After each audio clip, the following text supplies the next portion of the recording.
Olá, pessoal, sejam bem-vindos e bem-vindas a mais uma aula de Sociedade e Cultura. Espero que vocês estejam bem, estejam em paz, tá?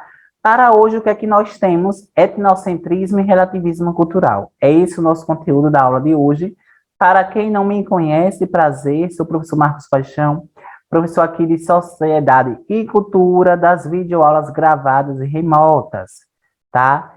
3 pontos importantes que eu quero que vocês prestem bem atenção, que eu tenho certeza que vocês já memorizaram isso, tá? Lembrar de fazer as atividades.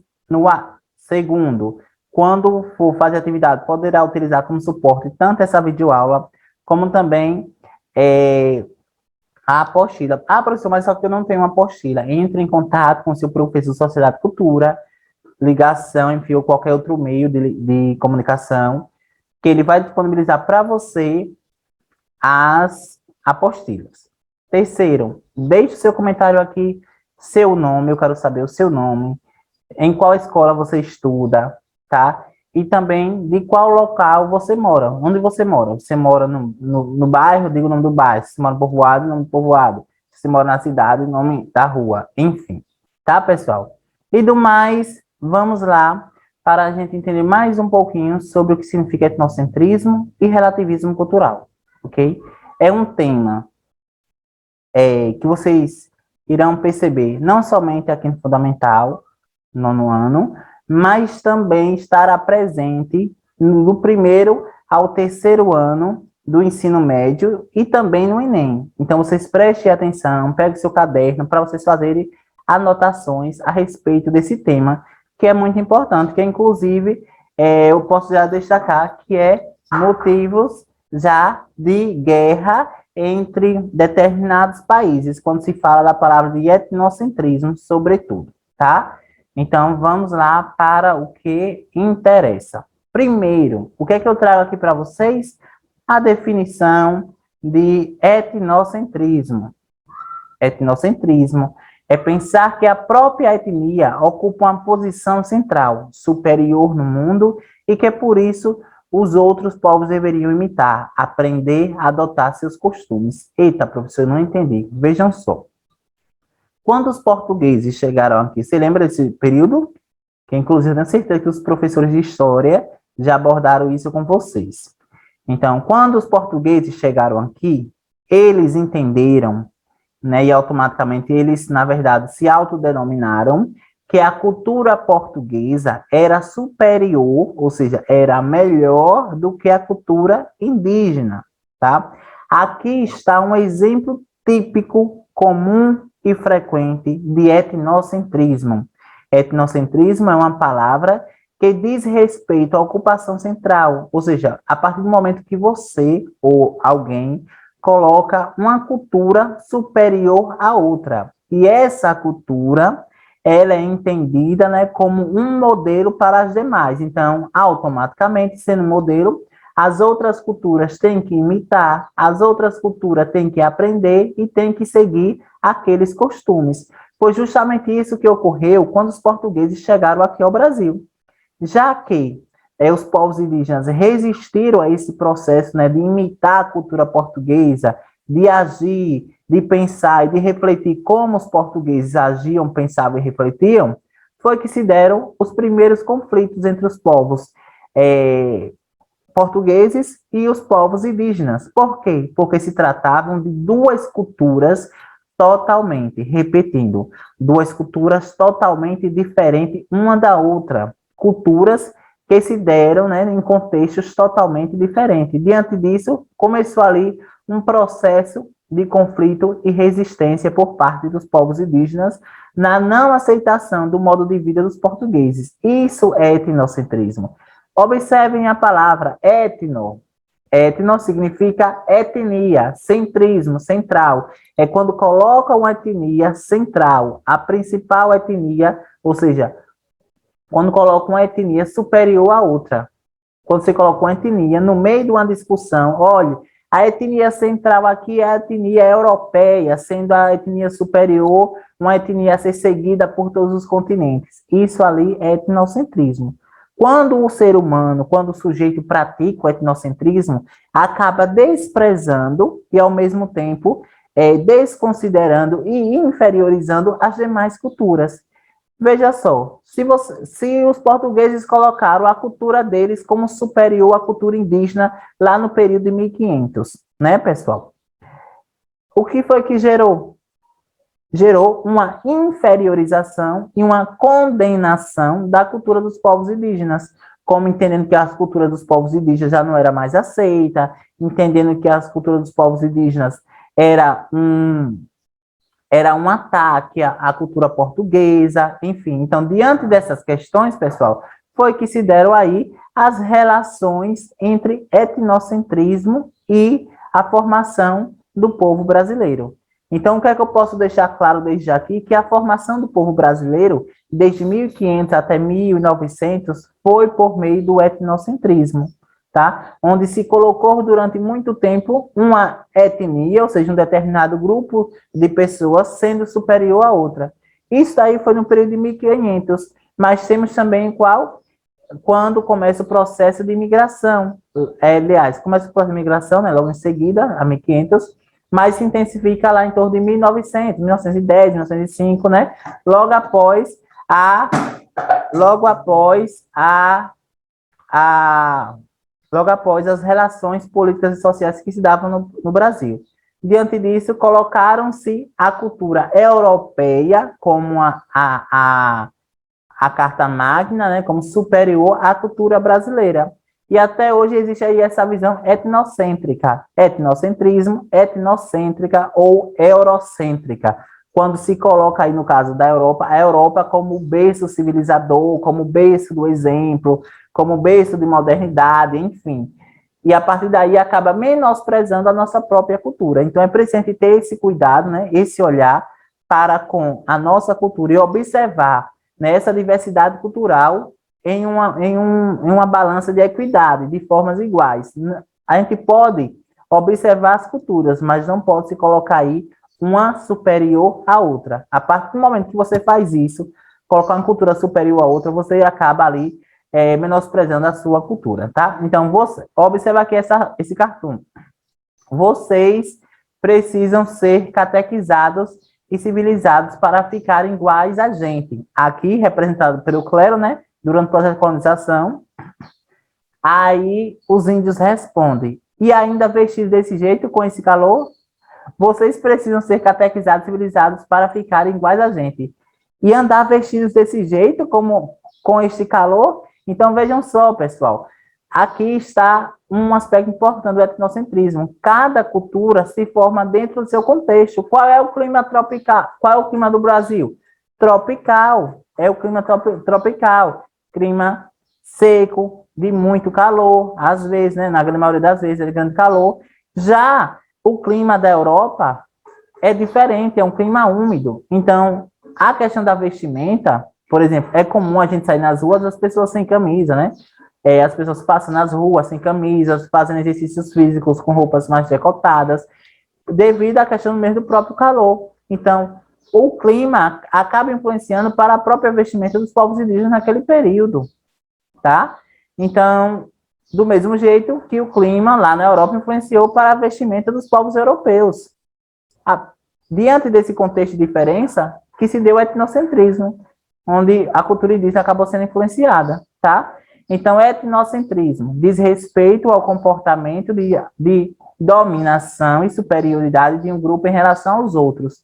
Surgiu na Europa, com as grandes navegações e o capitalismo, uma moda de se chamar superior a outras culturas, uma moda de se achar superior a uma outra cultura. A superioridade militar possibilitou este novo comportamento e impor a outros povos a religião, a língua, a economia, implicou também na distinção racial. Sobre essa questão aqui, falei um exemplo, né, do Brasil colonial, tá? Mas, recentemente, nos dias atuais, ano de 2021, temos também, pessoal, a distinção, né? Vou colocar assim, a distinção, onde as pessoas que moram na região sul, né, onde é a cultura sul, da região sul, se acha superior à cultura da região nordeste, da região norte, da região oeste. Mas, enfim, A questão aqui é vocês perceberem de que o etnocentrismo, ele gera um conjunto de fatores negativos e possibilita para conflitos. Conflitos, de fato, para brigas, enfim. Observem bem, etnocentrismo. Se eu julgo, se eu inferiorizo a religião do outro, automaticamente o outro vai achar ruim. E ali vai começar um espaço de disputa, chegando ao ponto de gerar ali, por exemplo, determinados conflitos diretos, né, violência e automaticamente morte. Então, etnocentrismo não pode, pessoal. Como eu falei assim, você está sendo muito etnocêntrico, ou seja, você está colocando somente a sua cultura superior aos demais, a sua cultura se acha. Então, diante disso, tomar cuidado com a palavra etnocentrismo ou etnocêntrico.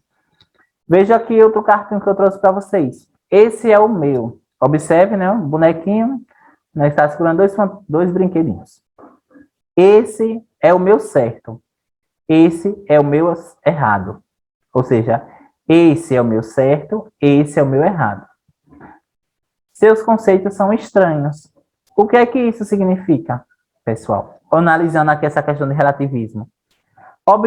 Primeiro, vamos observar a vestimenta. Aqui, a cultura desse se formou em um determinado contexto, em um contexto diferente, né? Em um contexto mais voltado para a questão, né, das periferias, voltado mais para a questão dos bairros, né, dos grupos mais marginalizados. Já o outro, né, está preocupado em intitular o que é certo, o que é errado. Então, diante disso, quando essas duas culturas, né, duas culturas diferentes se encontram, acabam gerando um choque. Esse choque é chamado de choque cultural. O que é choque cultural? Quando duas culturas se encontram, ou seja, duas pessoas de culturas diferentes se encontram e tomam um choque. Oxe, você veste isso? Oxe, na minha cultura não tem isso. Então, diante disso, gerou ali um choque cultural. Exemplo, dá um exemplo aqui da minha vida acadêmica. Quando eu fazia faculdade lá na Bahia, né, na Faculdade da Bahia, eu morava em República e a grande maioria eram baianos, né? Os meus colegas, a grande maioria eram baianos. E eu, sergipano. Então, é comum, em nossa região, por exemplo, comer cuscuz com feijão, né? É algo da nossa cultura sergipana, né? Alguns vão dizer, oxe, eu nunca ouvi comer cuscuz com feijão, mas outros já ouviram, ou se não, já viram seus pais comendo, ou sua avó, enfim, qualquer parente próximo ali. Pronto, então é cultura ali de sergipana, né, comer cuscuz com feijão, não é isso? Então, né, um certo dia eu estava lá na cozinha preparando o quê? Meu cuscuz com feijão, para comer cuscuz com feijão. Diante disso, né, eles que presenciaram aquilo tomaram um choque. Oxe, Marcos, nunca vi em minha vida comer cuscuz com feijão.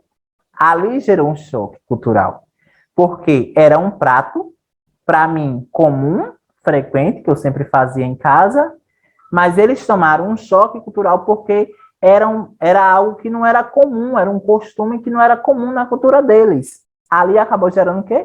Um choque cultural. Ou seja, o encontro de duas culturas da minha cultura, né? Ou seja, do cuscuz com feijão, que é ótimo, tá, pessoal? E a cultura deles, né? Que come apenas cuscuz, ou se não, ou feijão, tá? Alguns acabam misturando, mas os que estavam lá naquele momento, né? Lá no convívio, apenas comia ou cuscuz ou feijão, separado. E eu não, eu aproveitava os dois. Os dois são bons, então tem que aproveitar os dois.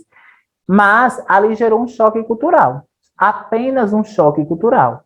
Não gerou etnocentrismo. Seria etnocentrismo se ele inferiorizasse a minha cultura de comer cuscuz com feijão. Mas só que isso não ocorreu. Então, diante disso, gerou apenas um choque cultural. O choque cultural é bom? Pessoal, não é algo ruim, não. O choque cultural é algo bom. A questão é o que vem depois do choque cultural. Se esse choque cultural vier seguido de uma crítica, de um julgamento, aí sim nós temos algo negativo, tá? O choque cultural é bom, porque aí significa que você está conhecendo uma cultura diferente da sua. Então, eles conheceram uma cultura diferente da deles, né? Que era o cuscuz com feijão, tá? Mas parou por ali. Então, ali foi uma troca cultural bacana, legal. E é portanto que muitos passaram depois a comer cuscuz com feijão. Ou seja, minha cultura influenciou a cultura deles também, tá? Então, o que é que eu quero dizer com isso? Que o choque é legal, mas se esse choque vier com relativismo, aliás, perdão, vier com etnocentrismo, ou seja, colocar a cultura deles superior à minha, aí se torna algo negativo, tá? Então, aí, o que eu apresentei aqui foi etnocentrismo cultural. É isso que eu falei para vocês, a superioridade de culturas. Na Segunda Guerra Mundial, temos outro exemplo, né?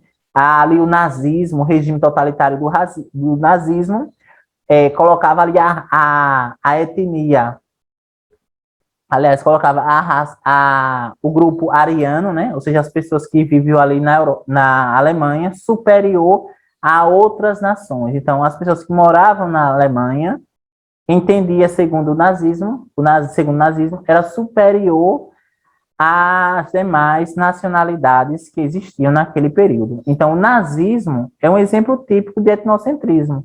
Colocava a cultura alemã lá em cima, né? Ah, é superior, é isso, é aquilo, portanto, que estimulou para o nazismo, né? A formação do nazismo, que foi responsável pela morte de milhares e milhares de pessoas, tá? E agora aqui a gente vai ver o relativismo cultural. O relativismo cultural é tudo o contrário de etnocentrismo. Tudo o contrário de etnocentrismo. Relativismo cultural.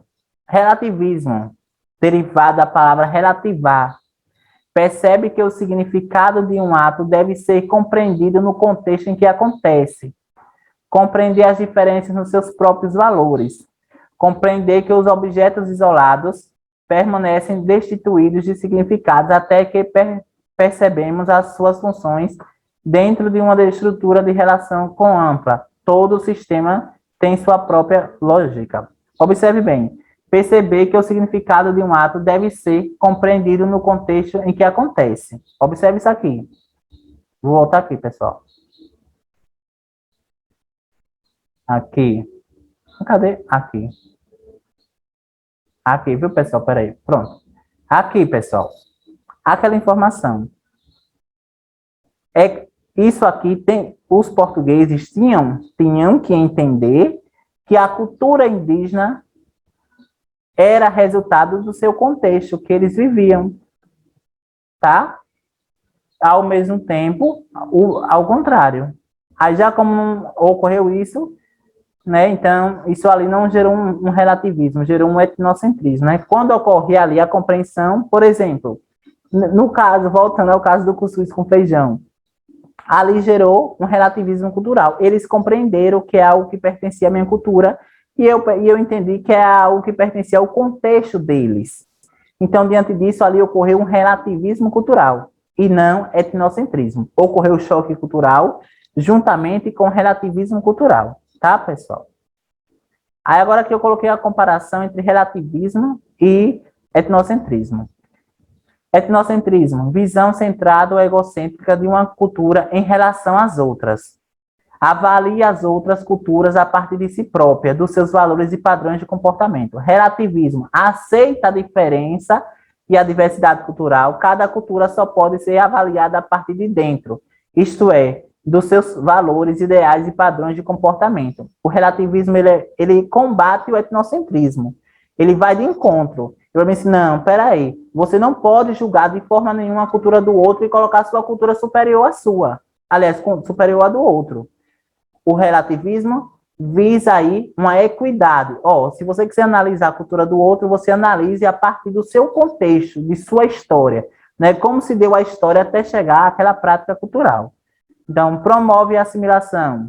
Então, o etnocentrismo promove a assimilação. As culturas dominantes tendem a impor seus valores e modelos de comportamento às culturas minoritárias. Ou seja, a cultura dos portugueses, quando chegaram, eles impuseram sobre os povos indígenas, porque os povos indígenas, né, para seguir o hábito ali dos povos portugueses. Mas não gerou isso. Gerou o quê? Conflito.